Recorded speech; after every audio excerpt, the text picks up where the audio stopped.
Hello everyone, Howard here. I'm back with a video, Tudor Black Bay Pro GMT, model number M79470-001. It's the new model from 2022, released by Tudor at Watches and Wonders in Geneva back in April.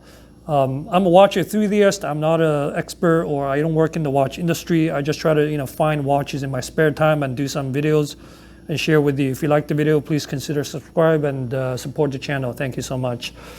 I actually just want to answer one question. When I saw this watch, I really liked it. There are other nice watches as well. But one stat, when I saw it, I was just, will it fit for a small wrist like me? The thickness, 14.6 millimeters thick. I mean, that number, unfortunately, is a little bit on the high side. So I want to try this on my wrist before I do everything else in my regular review.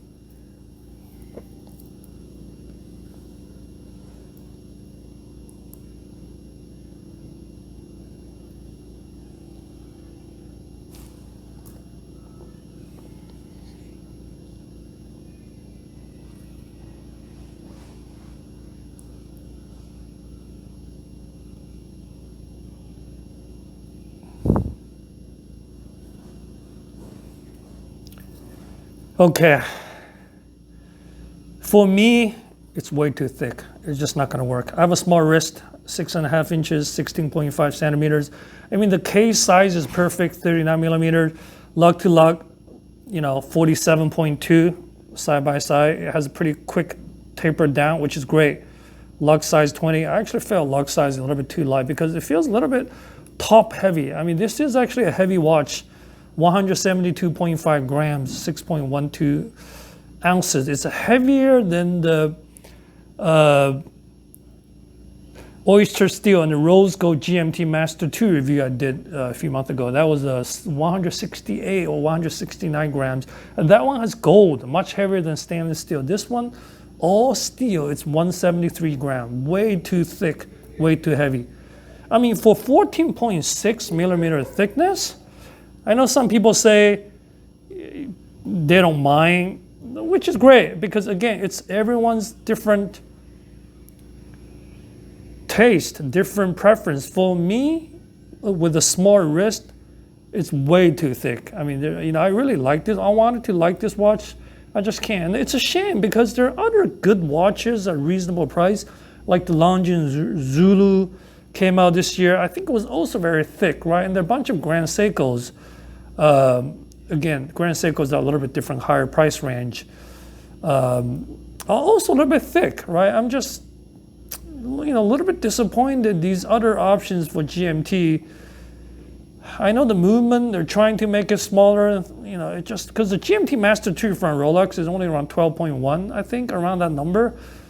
Thickness, this is 14.6. I'm sorry to say, man, it just won't work for me. I have a small wrist. There's no way I can sport such a heavy, top-heavy, thick watch. And the other thing I want to say is I feel like the 20 millimeter band is too narrow.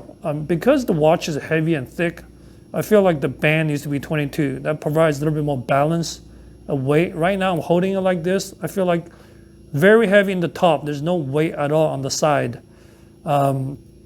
Other than that, it's a beautifully executed watch, right? Well, people can say they copied the GMT, not GMT, the Explorer 2. So what? They're sister companies, right? Not, who says only Rolex can make this, silver-looking steel band without rotating, right? So it's a fixed bezel, you cannot rotate. Although I do find the numbers too skinny. They should make the outside numbers a little bit bolder, slightly thicker. This looks way too light for me. I mean, inside looks pretty cool. The snowflake hand, the yellow GMT hand. It's obviously a true GMT. Obviously, it has a 200-meter water resistance, which is much more than pretty much all other regular GMTs. Because this one, the Black Bay family, right? Black Bay's diving watch. So if you want to use the Black Bay name, got to make sure it has good water resistance. So it's a true GMT. If you want to adjust local hours, you can do it.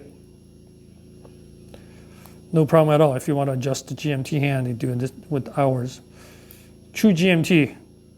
With a movement, I think in-house movement MT5652, it's COSC standard, COST standard, power reserve 70 hours, water resistance as I mentioned 200 meter. I like the black matte dial, the yellow hand. I really like the overall look of the watch. It's too thick. I don't like the thickness. Number one. Number two, I feel like the bracelet is too narrow, too light. It doesn't hold the weight well. And this rivet, I don't like it. Again, I do this video as a consumer. I don't sell watches. I don't work for any watch company. I don't work for any dealers. I tell you what I like, what I don't like. I like what I saw from this angle. I don't like it, the thickness. Bracelet is too narrow, really too narrow. When I hold it like this, it's way too heavy in the top, no weight on the side. Rivet, it's unnecessary in my opinion. The clasp, the buckle is good, very solid, safety top. And it has an easy, easy link adjustment. You just tilt it, and you can slide like 3 to 5 millimeters. Very nice. All the new watches pretty much have this function. Back, again, it's similar to Rolex. You don't see anything. Yeah, it's, I think if you have a big wrist, minimum 17, maybe even better 17 and a half, you can totally sport these thicker watches. But if you have a skinny, chicken leg wrist like me, please, save up for a GMT Master 2 at 12.1 millimeter. It's much, much thinner and lighter. Price-wise, MSRP is $4,000 for this with metal bracelet. They also offer $4,000 in the U.S. plus sales tax. They also offer a rubber and leather mixed strap and also a fabric strap. Also, very nice. Those are $3,675. So it's $325 cheaper than the metal bracelet.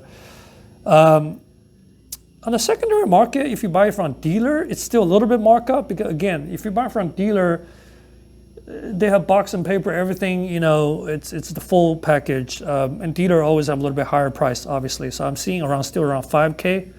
Maybe if you negotiate a little bit, 4,800. But private party, though, I've seen basically near brand new or brand new. People bought it a couple of months ago or a couple of times. They're selling for $4,000 to $4,200, basically at MSRP or slightly above MSRP. I think for this one, when it first came out, I was very excited to see at the Watches and Wonders. Oh wow, what a nice piece, right? I mean, I wouldn't call that poor man's Rolex. It's different, I love the yellow hand. I love the 39 millimeter size, the case size, and 40. I think the 47.2 lug to lug. It's just, I wish it's thinner, right? I wish it's max 13.6 or 13.3.